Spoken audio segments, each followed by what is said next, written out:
महाभारत में एक से बढ़कर एक योद्धा थे जो शक्तिशाली होने के साथ ही विचित्र किस्म की सिद्धियों और चमत्कारों से संपूर्ण थे। श्री कृष्ण तो स्वयं भगवान विष्णु के अवतार थे, लेकिन उनके समक्ष और आमने सामने जो योद्धा लड़ रहे थे वह भी कम नहीं थे। कुरुक्षेत्र के युद्ध में इन योद्धाओं के मायावी कारनामों ने इतिहास रच दिया था। इसलिए आज हम जानेंगे महाभारत युद्ध में जिन योद्धाओं के पास थी रहस्यमय सिद्धियां। तो बने रहे वीडियो के अंत तक।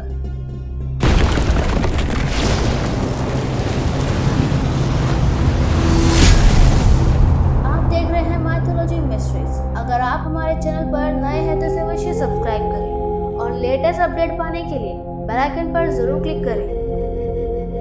तो सबसे पहले है सहदेव। सहदेव भविष्य में होने वाली हर घटना को पहले से ही जान लेते थे।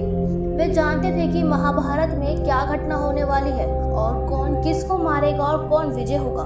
लेकिन भगवान कृष्ण ने उन्हें श्राप दिया था कि अगर वे इस बारे में लोगों को बताएंगे तो उनकी मृत्यु हो जाएगी। दूसरे हैं बर्बरिक। बर्बरिक दुनिया के सर्वश्रेष्ठ धनुर्धर थे। बर्बरिक के लिए 3 बाण ही काफी थे, जिसके बल पर वे कौरवों और पांडवों को पूरी तरह से समाप्त कर सकते थे। युद्ध के मैदान में भीम पौत्र बर्बरिक दोनों खेमों के मध्य बिंदु एक पीपल के वृक्ष के नीचे खड़े हो गए और ये घोषणा कर डाली कि मैं उस पक्ष की तरफ से लड़ूंगा जो हार रहा होगा।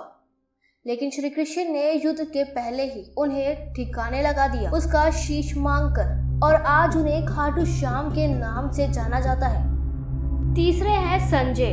महाभारत युद्ध में संजय वेदादि विद्याओं का अध्ययन करके वे धृतराज की राजसभा में सम्मानित मंत्री बन गए थे। आज के दृष्टिकोण से वे टेलीपैथी विद्या में पारंगत थे। कहते हैं कि गीता का उपदेश 2 लोगों ने सुना है, एक अर्जुन और दूसरा संजय। सैकड़ों किलोमीटर दूर बैठे संजय ने ही धृतराज को युद्ध का वर्णन प्रतिदिन सुनाते थे। चौथा अश्वत्थामा। गुरु द्रोणाचार्य के पुत्र अश्वत्थामा हर विद्या में पारंगत थे।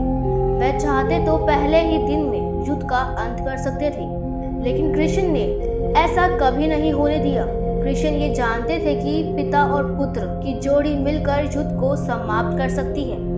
दोनों के पास अतिसंहार क्षमता वाले अस्त्र शस्त्र थे, लेकिन श्री कृष्ण ने अपनी नीति से द्रोणाचार्य का वध करवा दिया।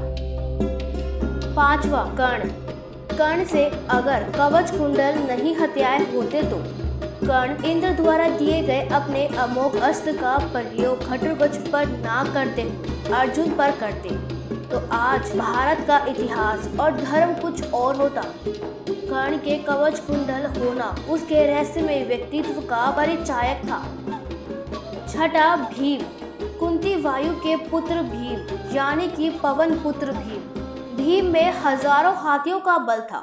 युद्ध में भीम से ज्यादा शक्तिशाली उनका पुत्र घटोत्कच ही था। बताते हैं कि घटोत्कच का पुत्र बर्बरिक था। भीम ने ही दुर्योधन की जांघ उखाड़ कर फेंक दी थी और इससे पहले उसने ही जरासंध का वध किया था। 7वें है भीम के पुत्र घटोत्कच। दोस्तों, माना जाता है कदकाठी के हिसाब से भीम का पुत्र घटोत्कच इतना विशालकाय था कि वह लात मारकर रथ को कई फुट पीछे फेंक देता था और सैनिकों को तो वह अपने पैरों तले कुचल देता था। भीम की असुर पत्नी हिडिंबा से घटोत्कच का जन्म हुआ था। हिडिंबा एक मायावी राक्षसी थी।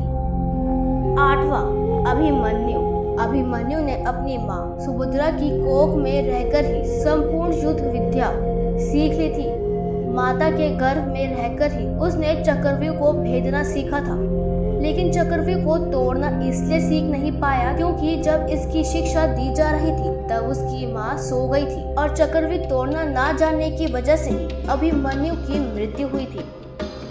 अगले है भीष्म। शांतनु गंगा के पुत्र जो भीष्म का नाम देवव्रत था, उसको इच्छा मृत्यु का वरदान प्राप्त था। वह स्वर्ग से 8 वसुओं में से एक थे जिन्होंने एक श्राप के चलते मनुष्य योनि में जन्म लिया था। आखिरी है दुर्योधन। दुर्योधन का शरीर वज्र के समान कठोर था, जैसा कि किसी धनुष या अन्य किसी हथियार से छेदा नहीं जा सकता था, लेकिन उसकी जांघ श्री कृष्ण के छल के कारण प्राकृतिक ही रह गई थी। इस कारण भीम ने उसकी जांघ पर वार करके उसके शरीर के 2 फाड़ कर दिए थे। इनके अलावा जरासंध, बलराम, इरावन, एकलव्य, शकुनी, भूरिश्रवा, सात्यक, युत्सुक, नरकासुर का पुत्र भगदत्त आदि कई अन्य योद्धा भी थे। तो दोस्तों, इस तरह महाभारत युद्ध में कई तरह की विचित्र और मायावी योद्धा थे जो कुछ सेकंड में महाभारत युद्ध को समाप्त कर सकते थे और युद्ध का अर्थ कुछ और होता। ये तथ्य आपको कैसा लगा हमें कमेंट में जरूर बताएं और ऐसे ही रोचक तथ्यों को जानने के लिए हमारे चैनल को सब्सक्राइब करें और वीडियो पसंद आई हो तो इसे लाइक करें, ज्यादा से ज्यादा शेयर करें। देखते रहे माइथोलॉजी मिस्ट्रीज।